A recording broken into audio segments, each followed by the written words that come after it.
Shalom, shalom la famille, j'espère que vous allez bien. Là, on se prépare tous à rentrer dans le week-end du Ramadan. Mais je reviens avec une question qui me taraude depuis que j'ai vu la vidéo du général Vassero hier sur les femmes qui vivent le déni de grossesse, notamment celles qui décident de se débarrasser de ces enfants-là d'une manière assez violente. Et il y a clairement deux modes opératoires qui reviennent. On est quand même à 3 nourrissons par semaine, donc la question est quand même assez grave. Et j'aimerais vraiment qu'ensemble nous réfléchissions. Parce que se contenter de dire que ces enfants sont irresponsables, je pense que ce n'est pas juste.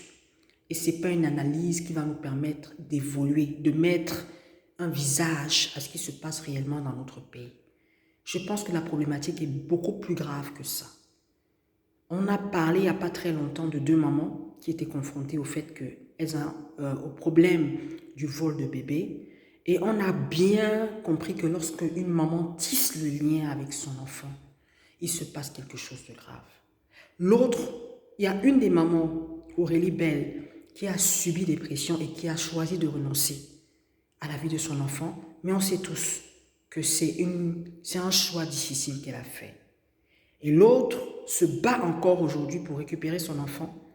Et on sait aujourd'hui aussi que cette problématique va soulever encore d'autres problèmes sur lesquels il faudra que tous ensemble nous réfléchissions, parce qu'il y a à côté une femme qui a commis un acte désespéré en arrachant un enfant, en volant un enfant. Et de l'autre côté, il y a une maman qui veut retrouver son enfant. La problématique, c'est que cet enfant va rejeter certainement sa maman biologique dans un premier temps. Et ça fait mal. Donc, il faut préparer les deux mamans dans des pays normaux, comme par exemple la France. Dans ce genre de cas, généralement, on retire l'enfant jusqu'à ce qu'on ait la certitude on retire l'enfant à la maman actuelle jusqu'à ce qu'on ait la certitude que c'est bien l'enfant de l'autre maman. Et ils encadrent l'enfant avec des psychologues et les deux mamans pour pouvoir faire la passation au nouvel enfant. C'est-à-dire que à la nouvelle famille, la passation, c'est-à-dire que les deux mamans, les deux papas, donc les deux familles, les deux cellules familiales sont accompagnées jusqu'à ce que l'enfant accepte finalement son identité. Parfois, les dénouements sont positifs et parfois, ils ne le sont pas.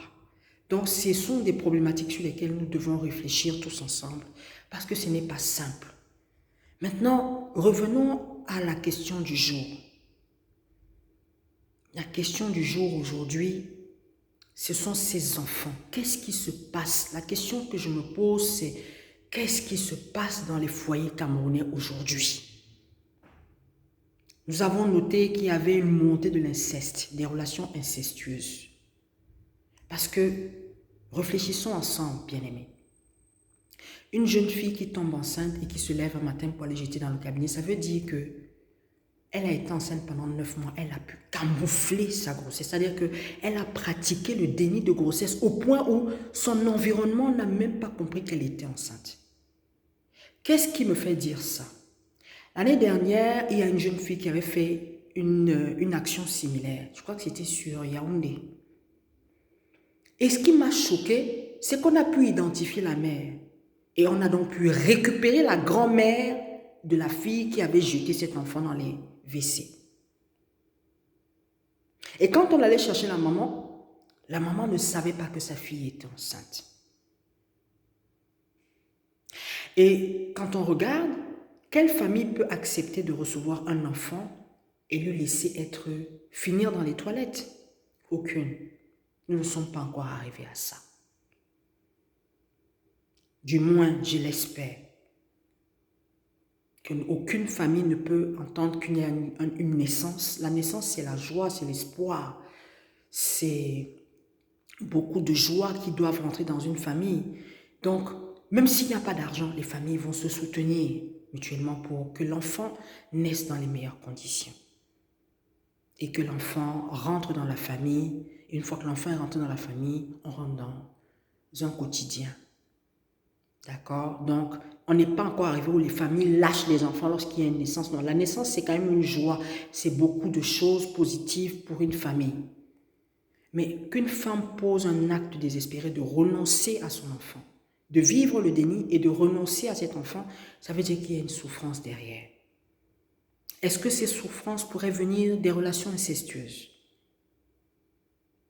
Je vous demande simplement qu'on prenne un moment de réflexion. Parce que ce n'est pas seulement dû à l'irresponsabilité. Vu l'importance de l'acte et vu la recrudescence de ces actes, il est temps que nous nous interrogions véritablement. Est-ce que ce ne sont pas les relations incestueuses qui sont de plus en plus récurrentes dans les familles qui causent ce problème? À savoir qu'elle peut se rendre compte qu'elle a eu une relation avec son papa et qu'elle a été enceinte et qu'elle a jeté cet enfant parce que cet enfant était l'enfant de la honte. À savoir qu'elle peut être allée en vacances chez son oncle est violé, qu'elle n'ait pas eu le courage de parler de ça à sa maman ni à sa tante et qu'elle a enlevé l'enfant et qu'elle ait jeté cet enfant désespérément dans les toilettes parce que cet acte désespéré qu'elle met de jeter l'enfant dans les toilettes, c'est qu'elle ne donne aucune chance à cet enfant. Il y a bien deux modes opératoires, je reviens là-dessus. Il y a une qui jette dans les toilettes et l'autre qui emballe l'enfant dans des vêtements de qualité et qui choisit une maison où elle va poser l'enfant. Ça veut dire qu'elle donne l'espoir à une maman. Elle n'a peut-être pas la force d'élever cet enfant, mais elle donne la chance à une maman. Alors, est-ce que c'est un acte de regret que de donner la chance à une autre maman en se disant « Ok, moi je ne peux pas parce que cet enfant me rappelle de mauvais souvenirs, je n'ai pas les moyens. » Mais aujourd'hui, même quand on n'a pas les moyens, on peut parler. Parce que de la chose qui les relie tous, c'est qu'elles sont toutes dans le déni de grossesse. Personne ne sait qu'elles sont enceintes. Personne. Et ça, c'est pour des raisons diverses. Donc les autres, ça va peut-être un viol. Ça va être le papa qui a violé l'enfant. J'imagine plein de choses. J'essaye de comprendre. Et j'aimerais que nous nous mettions tous dans cette situation parce que l'heure est grave. On ne peut pas continuer à voir des enfants être jetés dans les toilettes ou être abandonnés dans la rue. Ce sont des actes désespérés. Comment est-ce qu'on peut aider ces jeunes filles? Qu'est-ce qu'elles vivent? Comment les approcher et discuter avec elles? Si on peut. Ou alors, qu'est-ce qu'on peut penser pour elles? J'ai discuté avec une amie à moi, une sœur à moi qui m'a parlé des boîtes à bébés. En Belgique, par exemple, ils ont expérimenté les boîtes à bébés, c'est-à-dire qu'une maman qui n'avait pas envie de garder son enfant, qui était dans le déni de grossesse et qui avait accouché son enfant, pouvait venir abandonner son bébé dans une structure organisée. Et cet enfant, dès la mesure où elle avait mis cet enfant là-bas, elle avait renoncé à ses droits. Et elle pouvait le faire de manière anonyme. Le déni de grossesse est une réalité et c'est une souffrance pour les mamans. Donc dire que ces filles sont irresponsables, ça ne suffit pas, ça ne règle pas la situation.